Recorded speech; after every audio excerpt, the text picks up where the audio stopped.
Saludos amigos, bienvenidos a Agrobanca Podcast, un espacio diseñado por el Banco Agrícola para conversar sobre los temas más relevantes del sector agropecuario y financiero del país. En este primer episodio nos trasladamos hacia la casa del expresidente de la República, Hipólito Mejía, donde hablaremos sobre su visión del sector agropecuario y su impacto en la economía. Te invitamos a que no te lo pierdas.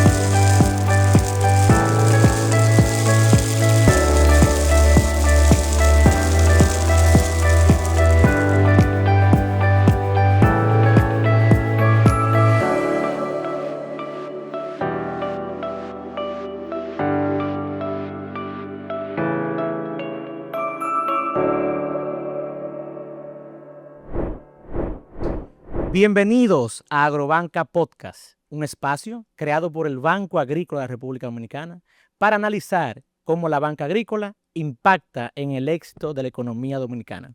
El día de hoy tenemos un programa muy interesante con dos invitados especiales, ambos de Gurabo, ambos agrónomos, con una pequeña diferencia y esa es la experiencia. Con ustedes, señoras y señores, el expresidente de la República Dominicana, Hipólito Mejía, y Arturo Bisonó. Presidente, un honor para mí estar aquí con usted. Siendo agrónomo, siendo de Gurabo, que usted, para mí realmente esto es un gran momento poder entrevistarlo. Así que, entrando en materia, yo quisiera saber en qué momento usted se da cuenta que la agricultura iba a ser la pasión de toda su vida.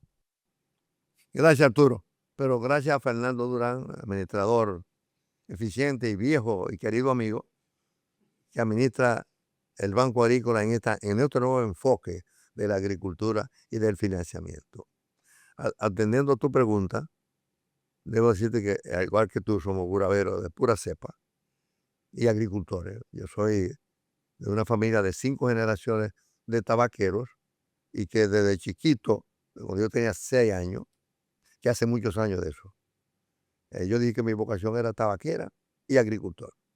Obviamente, en un campo donde las condiciones no eran nada favorables para el campo, ellos no querían eso. Mi papá especialmente, que no era agricultor per se, sino que era comerciante y aunque tenía agricultura. Pero mi madre, que es la que yo heredo con toda pasión, al igual que la agricultura, sí era agricultora y era productora de tabaco y procesaba cigarro también.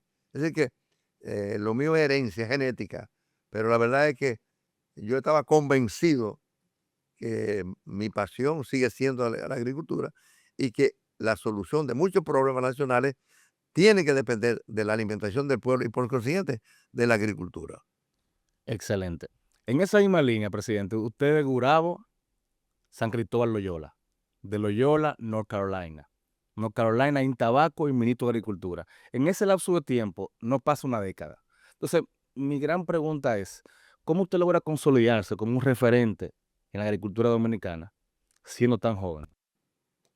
Mira, en la vida hay cosas que son casuales, son fortuitas. Yo siempre dije que bajo cualquier condiciones yo tenía que estudiar y yo sabía que era agronomía que se llamaba, no agricultura. Por consiguiente, para mí fue siempre una felicidad reencontrarme con el campo.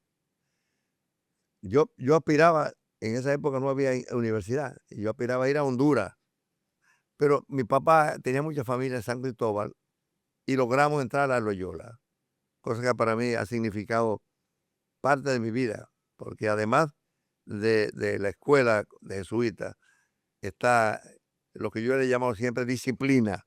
Disciplina. Los padres jesuitas se caracterizan por trabajar dentro de un barco de disciplina. Y si yo he tenido éxito, fundamentalmente se lo debo primero a mi abuela y a mi madre, pero segundo a los padres jesuitas que nos impusieron, obviamente en esta época de Trujillo, una disciplina como yo creo que es lo que hace falta en el campo dominicano y en la sociedad dominicana. Entonces, Tuvimos 5 años felices en el Politécnico, siempre con mi inclinación tabaquera. Y inmediatamente que yo terminé, a los 3 meses, ya yo estaba calificando o pudiendo entrar en la Universidad de Carolina del Norte a estudiar todo el proceso de campo, procesamiento industrial y ventas de la parte de tabaco. Para mí fue una experiencia extraordinaria porque yo iba a escribir un libro de burro a jet. ¿Sí? Porque yo nunca había montado avión y monté por primera vez. Pero yo quiero decirte lo siguiente. Estoy convencido de la importancia que ya la gente entiende en República Dominicana, no solamente para alimentar a la población dominicana, para alimentar 11 millones de turistas que yo espero que dentro de poco tiempo sean 15, y parte de nuestros invasores, de nuestros haitianos que vienen al campo dominicano, que yo no voy a tratar ese tema. Ahora bien, lo que yo quiero ante todo es felicitar a Fernando Durán, como administrador del Banco Agrícola, por este programa, porque podemos hacer muchas explicaciones y yo estoy a su disposición de ir donde sea necesario, porque ya después de la experiencia que yo tuve en Carolina, que para mí fue fascinante, regresé al país y me mandaron exilado para Asua, la pobre Asua. Y después entré a una compañía norteamericana a trabajar, que fue donde yo pude viajar aquí y fuera del país. Para mí, ahí sí eso sí me ayudó mucho, porque es una compañía multinacional y tuve la oportunidad de visitar muchos países y ver la realidad, la ecología, el suelo, los profesores, la alta tecnología.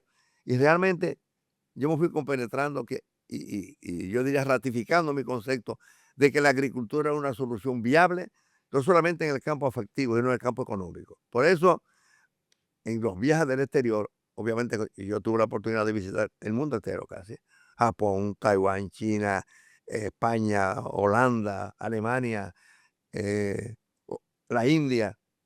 Yo visité mucho. Obviamente, en Gurabo yo solamente podía saber de tabaco y de mi finquita que yo tenía chiquito, una chiva, 7 gallinas y un gallo, y sembraba lechuga, tomate, berenjena, todas las cosas que en el campo se producía. Entonces, reitero, además de la parte de tabaco, había ese afecto y ese compromiso y esa gracia hacia los vegetales. Pero bueno, en mi viaje al exterior, en esta compañía transnacional, yo pude visitar muchos países y estaba convencido ya de que la agricultura tiene que ser una ciencia de tecnología, de alta tecnología, no con los sistemas rutinarios. Hay que hacer investigación agrícola, saber los marcos de plantación. Tú no puedes sembrar donde te da la gana por un problema ecológico, un problema de suelo, un problema de cultura. Y eso me dio una experiencia. Obviamente, yo muy joven, yo diría a los 25 años de edad, producto de mi relación con Carlos Aquino González y con el propio presidente Antonio Guzmán, a mí me nombró el director del Instituto del Tabaco porque seguía siendo mi especialidad. Y de ahí yo diría que incursioné en la parte tecnológica del tabaco, pero también incursioné en la política. Afortunado, desgraciadamente, ya tengo casi 50 años metido en estos chismes. Y no es que me gustan, pero me entretienen. Pero sin lugar a dudas, yo soy de los que sigo pensando y diciendo que la agricultura, y ya estamos en una etapa, y voy a felicitar a Fernando y a Banco Agrícola, porque esta administración ha llegado al seno de la sociedad, ha llegado a las entrañas del pueblo, con ciertas limitaciones todavía, porque debiéramos tener más dinero, debiéramos tener más fondos para el seguro y debiéramos tener mucho más fondos, y son actividades de otros departamentos, entrar en el campo de la comercialización, de la investigación agrícola. Así que, pero sin lugar a dudas, yo pienso que este programa va a contribuir significativamente al engrandecimiento y al incentivo del estudio y de la vocación agropecuaria. Presidente, conectando ahí mismo con el banco, uno de sus grandes aportes cuando fue ministro de Agricultura fue el crédito supervisado, que usted lo implementó como ministro. Y eso quizá fue un momento de quiebre, en una diferencia entre el antes y el después en el mundo del crédito, que es algo que don Fernando le está dando mucha importancia, que es que el crédito no sea así simplemente un préstamo, sino venga con un acompañamiento. ¿Usted pudiera contarnos un poco cómo fue ese inicio, ese antes y después? Mira, no fui yo. Eso estaba, pero en latimuerto, en latencia, como dicen los agrónomos. Pero le dimos carácter.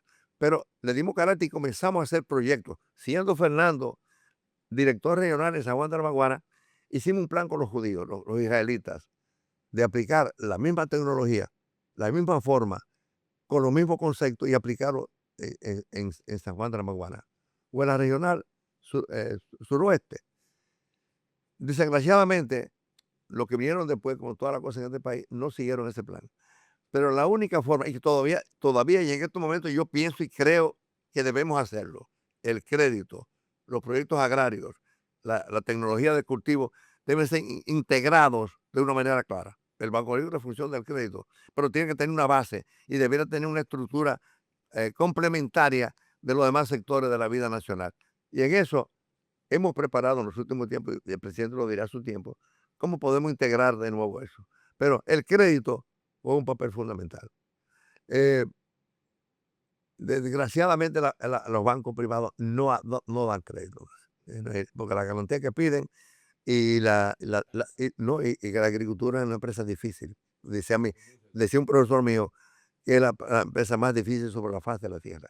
Y inciden en ello los investigadores, las variedades, los intermediarios, todo lo que hay en el esquema de comercialización y de producción.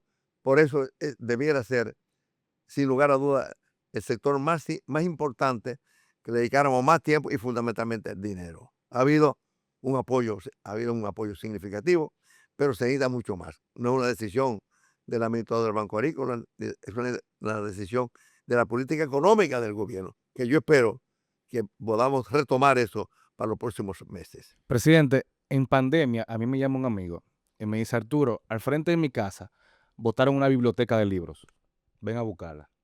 Digo, él me dice, mira, cuando empiezo a abrir la caja son libros de agricultura. Y cuando yo voy para allá a medianoche, empiezo a abrir cajas y a ver libros que eran bastante viejos. Y ahí me encuentro su plan que usted diseñó en el Ministerio de Agricultura 78, que era un documento así. Está firmado por usted. Y yo empiezo a hojear. Quizá de las palabras que más se mencionaban en ese plan de planificación del ministerio era la palabra modernización. Yo quisiera que usted comentara un poco sobre cómo usted veía la modernización en ese momento, en un contexto de hoy, donde hoy tenemos drones volando, tenemos inteligencia artificial, tenemos con internet casi en toda la zona, o sea, donde la revolución tecnológica ha avanzado tanto, pero en ese momento, que quizás estaba empezando recién los temas de modernización, usted ya lo vio como un pilar para que la agricultura se desarrollara. Por eso, esto es una realidad. Por eso, en mi trabajo con la compañía norteamericana, que estamos más actualizados que Latinoamérica, eso era una constante. Segundo, en estos tiempos ha avanzado significativamente la tecnología. Sin tecnología no hay posibilidad de aumento de la producción y la productividad. Pero esos países tienen muchas especializaciones que después contribuimos con el propio Fernando, que sacó su maestría en economía agrícola, además de ser agrónomo. Por eso tienen un enfoque diferente y hay que tener ese enfoque, esa formación. Pero eso lo ve uno en países desarrollados. Aquí, digo, cuando yo fui a Japón, yo no podía creer que eso eran jardines, igual que Taiwán, igual que China, igual que Holanda, países que tienen profesiones y especializaciones en todos los campos. Por eso que somos un país subdesarrollado.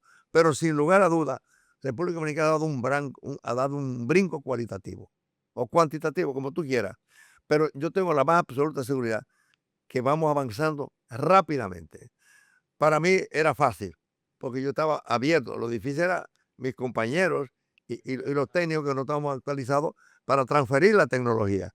Porque existía en otros países, por aquí tú tenías que adaptar o adoptarlo a tu suelo patrio y a tu región. La zona de Santiago Tabaquera, tú no puedes sembrar en la línea noroeste ni en el este, son ecologías diferentes. Y así hay rubros, y por lo cual en muchos países produce un cultivo y otro. La gente me dice, los americanos saben de todo y los europeos, pero en Europa y en Estados Unidos no hay café, ni hay cacao, y aquí lo hay. Ni nosotros tenemos frutas, algunas frutas exóticas en países como Europa y los Estados Unidos. Así que la ecología juega un papel trascendental, pero el profesional tiene que prepararse y aceptar que ya existe la tecnología. Yo recuerdo cuando tú comenzaste a hablar de drones, yo hasta me reía, pero mira, ya es una realidad. Hay que abrirse a eso, por eso hay que especializar. Las universidades se han actualizado, que tienen que estar actualizadas. No con teoría, no, con programas definitivamente, perdón la redundancia, pragmáticos, con los pies en la tierra. Y hay mucha gente que tenemos los pies en la tierra o tienen los pies en la tierra. Así que yo estoy muy esperanzado, muy convencido y consciente de que el futuro de la agricultura, con la rentabilidad que tiene que existir, rentabilidad, palabra mágica, y trabajo. Nosotros tenemos que trabajar con amor a los cultivos que conocemos y que debemos entender. Aquí tenemos magníficos cultivos ya de invernadero, de tomate y de berenjena y de ajíes y de otros cultivos que son productos del avance tecnológico que hemos logrado. Y tengo mucha fe en el destino del país. En esa misma línea, presidente, usted deja de ser ministro y empieza a emprender en el mundo de los invernaderos. Y yo sé que usted hizo una transición muy rápida entre la producción de flores a producción de vegetales como tomate y ají. Cuéntenos un poquito de esa experiencia y la decisión rápida que usted tomó al darse cuenta que esta producción de flores en ese momento no era competitiva y usted emigró a un proceso más competitivo, que eso es algo muy interesante para los agricultores, porque al final, para un agricultor ser competitivo, son muchos los factores que tienen que estar en juego, sobre todo que ese producto que él siembra tenga conexión con el mercado y usted hizo ese cambio rápidamente. Cuéntanos un poquito sobre Bueno, eso. es que yo había estado en Israel, sin lugar a dudas. Bueno, yo le digo a algunos judíos, aunque nosotros somos de ascendencia judía, que los judíos son tan grandes que inventaron a Jesucristo. Mira, cuando yo fui a Israel y vi ese desierto y vi lo que se estaba haciendo, nosotros podemos hacerlo en Asua, en la zona seca y ¿por qué no? En cualquier zona que sea.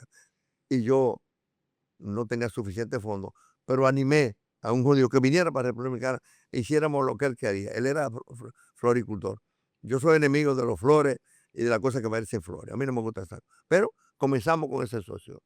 Cuando vimos los resultados de las flores, que era para competir con Ecuador y con México y con Colombia, no era tan agradable. Pero sí hicimos pruebas en tomate, ají, berenjena, pimiento, pepino, todos los vegetales. Y los resultados fueron verdaderamente extraordinarios. Obviamente, cuando uno se mete en campo tecnológico con visión y con asesoramiento, porque lo que sabían de invernadero eran ellos. Yo no sabía de eso. Ahora, yo estaba preparado para aceptar esa tecnología y fui yo de ir al receptáculo de que pudiéramos entrar en ese campo. Obviamente le decían que éramos locos. Yo recuerdo que yo invité 2 grandes agricultores a ver mi finca de invernadero, que comenzamos con 50,000 metros y llegamos a 100,000 metros de inmediato. 10 hectáreas. Y comenzamos a ganar plata. Entonces, riego pocoteo. La primera finca de riego pocoteo la teníamos nosotros. Yo llevé a un hombre fuera de serie, llamado Pedro Rivera, que cuando vio, yo tenía 3 lotes de siembra. Uno de 3 meses de producción, otro de 2 meses y otro recién sembrado. Lo llevé primero en la mata chiquita y veía ahí, y esto es agüita que está aquí. Digo, ahí, por ahí, pues ese tubito viene el agua. Y cuando llegamos a aquella mata que ya teníamos 3 o 4 meses, mata con 50 tomates. Y yo decía, Virgen de Alta Gracia. Y con ese miadito, esa mata crece tanto. Perdona la palabra miadito, que parecían orines, pero bueno, ese es su lenguaje. Un hombre me dice, y no podemos hacer 1000 tareas de eso. Eso vale mucho dinero. Pero lo importante es que esa tecnología garantiza. Si te cae un aguacero, no me tumba las flores. Tú puedes cubrir, después llegó la mosca blanca, había que cubrir el invernadero. Entonces, fuimos creciendo. El problema fue que después se pelearon los judíos. Se pelearon porque yo impuse que yo no iba a sembrar flores. Porque eso de flores era como medio de manfloro. Vamos a sembrar vegetales. Que yo estaba convencido que aquí vamos a tener turismo y que vamos a tener que producir frutas y vegetales de buena calidad. De ahí salió que Ramón también comenzara a vender frutas de buena calidad. Por la tesis de Ramón Hipólito en la universidad fue en flores. Claro, porque eso es lo que había. Pero yo cambié de una vez para cosas que a mí no me lucía sembrar flores. Entonces, tuvo el cambio y yo impuse mi calidad. Y de ahí comenzaron los invernaderos. Que si hubiese suficiente financiamiento y asistencia técnica y conexión con el mercado, porque los mexicanos venden ahora 4.500 millones de dólares y comenzaron último con nosotros, porque nos faltó la organización, la sincronización de los grupos colectivos, los agricultores sin arrogancia, juntos y cumplir con el mercado internacional, sin residuos de pesticidas, con la tecnología que ya existe, que existía, pero que debe ponerse en práctica de una manera rigurosa. Por eso yo sigo creyendo, yo cumplí nada más y nada menos que 84, para que la gente no entienda que son 84 años. Yo estoy más convencido que el futuro de nosotros halagüeños, hay mercado, porque hay gente que consume, y el mercado internacional. Y yo diría que con el pleito de Trump con México se abre una nueva posibilidad de entrar con agresividad a pequeños lotes de producción en la zona de clima agradable y de clima posible para la producción de vegetales de buena calidad. Presidente, deja de ser ministro, incursiona en el emprendimiento agrícola, militancia política y llega a ser la primera persona del país en el 2000.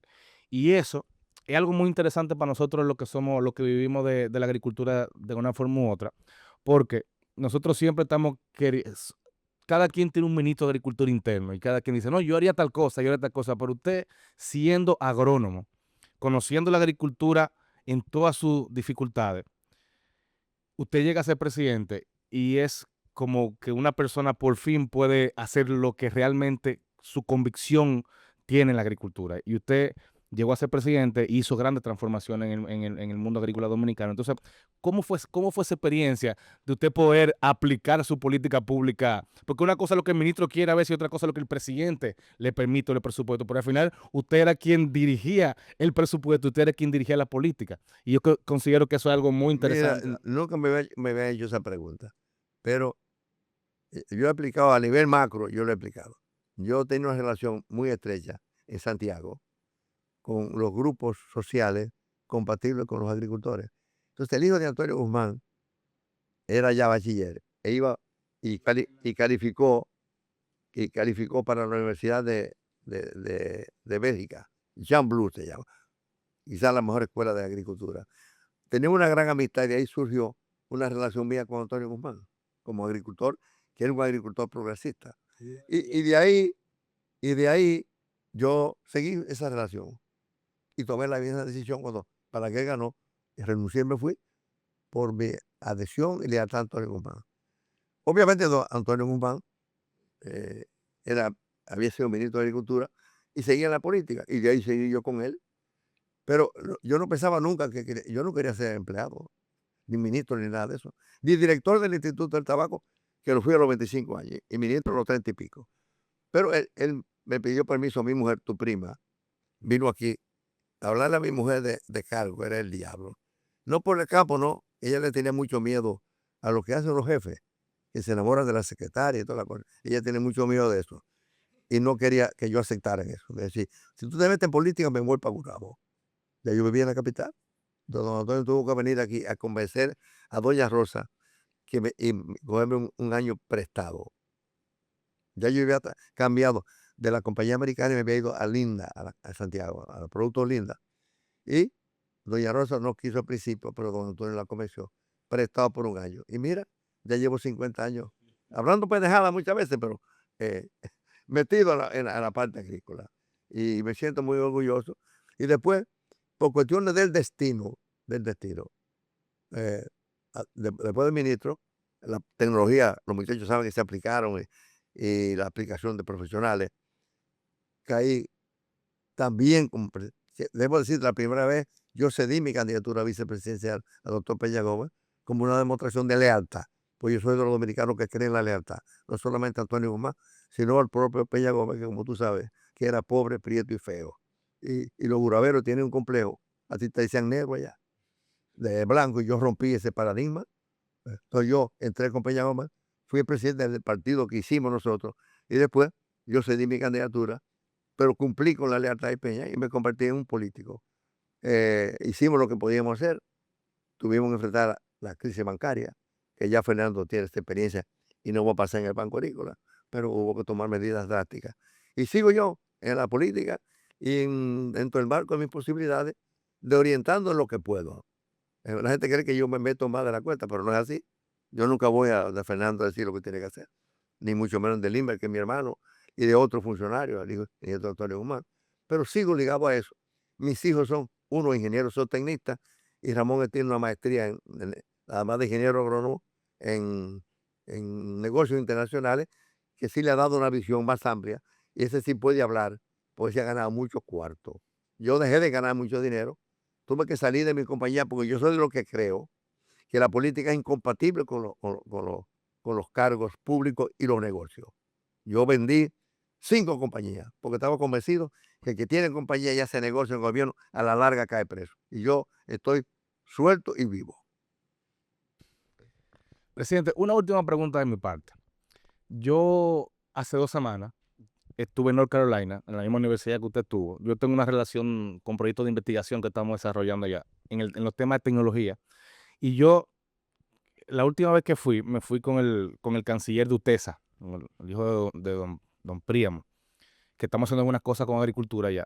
Y yo lo llevé para que ellos vieran un poco como el futuro de la facultad de agronomía. Pero como usted estuvo allá y usted vio también el futuro de la facultad de agronomía, le quiero preguntar un poco el impacto que usted tuvo cuando usted llegó allá y vio estos sistemas de investigación que se mantienen hasta el día de hoy, claramente con unos niveles de tecnología, con unos niveles, sobre todo de inversión del sector privado en la academia. Porque allá ahora mismo, solamente en batata, Carolina del Norte comercializa $400 millones. Y los mismos productores están invirtiendo en la universidad para tener un banco de germoplasma en la universidad. Entonces, eso lo estoy viendo yo ahora, 2025. Pero usted, en la época que usted fue, que fue en la década de los 70, ¿verdad? O 60, de los 70, ¿cómo usted vio esa No, 63. 63, de la década de los 60? Es más, 62. 62. Yo soy señor mayor. Yo le dije a usted inconsultamente que tengo 84. No, yo viví, yo cada día que me estaba en Carolina, vivía un proceso. Mira, yo tengo en mi corazón un agradecimiento eterno a donde yo he llegado, gracias parcialmente a North Carolina. Por eso mi hija se llama Carolina. ¿Y tú sabes por qué se llama Carolina? Por Carolina del Norte. Porque yo todos los días viví un proceso nuevo tecnológico.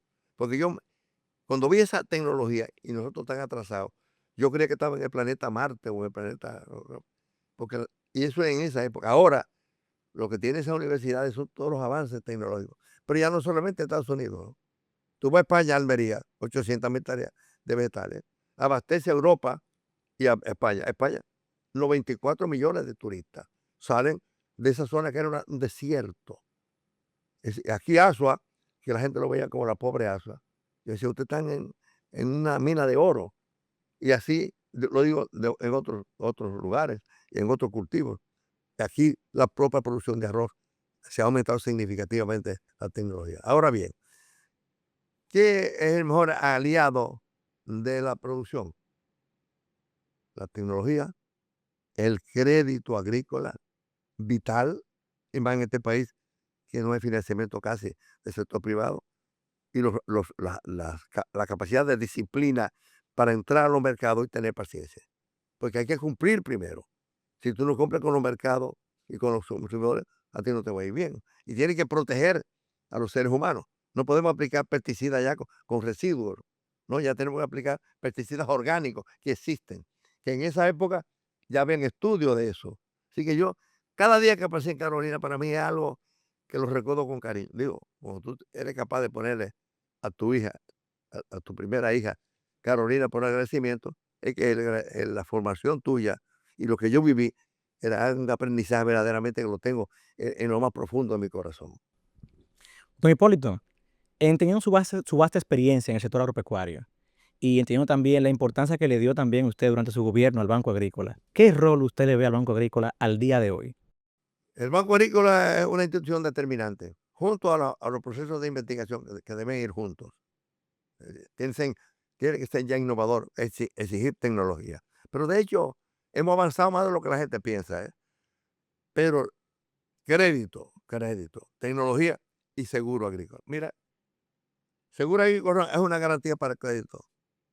Si nosotros garantizamos al agricultor seguro y hay una causa mayor que los hay y lo puede haber, porque estamos en una zona ciclónica. El banco no puede tener pérdida ni prorrogar las deudas y créditos. Es una función del seguro agrícola que debe ser asociado en un 90% con la política de crédito agrícola. Pero hemos avanzado, sin lugar a dudas, tengo mucha fe Tiene que haber, sin lugar a dudas, profesionales que entiendan eso. Además de los numeritos, tiene que haber gente que entienda que hay biología y que hay economía aplicada a la agricultura.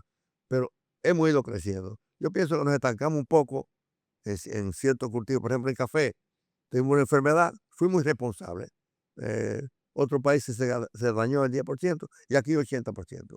No teníamos vergüenza, no teníamos conocimiento y no entendíamos eso. Por eso el presidente Abinader ha dado cátedra.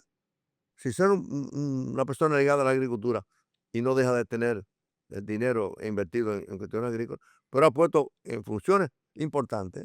En algunos casos no ha sido así, tan claro. La política de medioambiental no ha sido correcta. No ha sido correcta.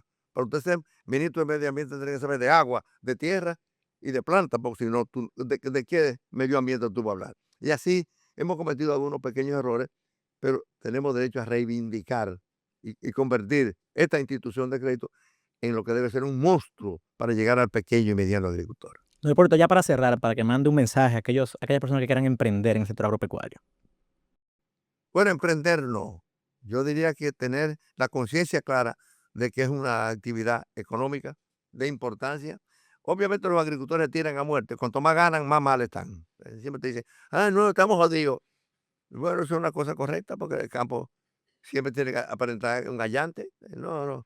Lo que está rico dice que está jodido. Y lo que está jodido dice que está rico. Porque eso es para engañar. Pero los métodos de política de crédito no tienen nada que ver con eso. Hay definiciones muy correctas y se debe mejorar. Pero definitivamente el futuro es halagüeño para nuestro proceso de alimentación. En nuestro proceso de alimentación. Don Hipólito, de verdad, un placer. Muchísimas gracias por compartir tanta experiencia con nosotros aquí en este espacio. Señoras y señores, hasta aquí esta entrevista el día de hoy. Síganos @Banco Agrícola RD y recuerden que solamente sembrando ideas cosechamos oportunidades.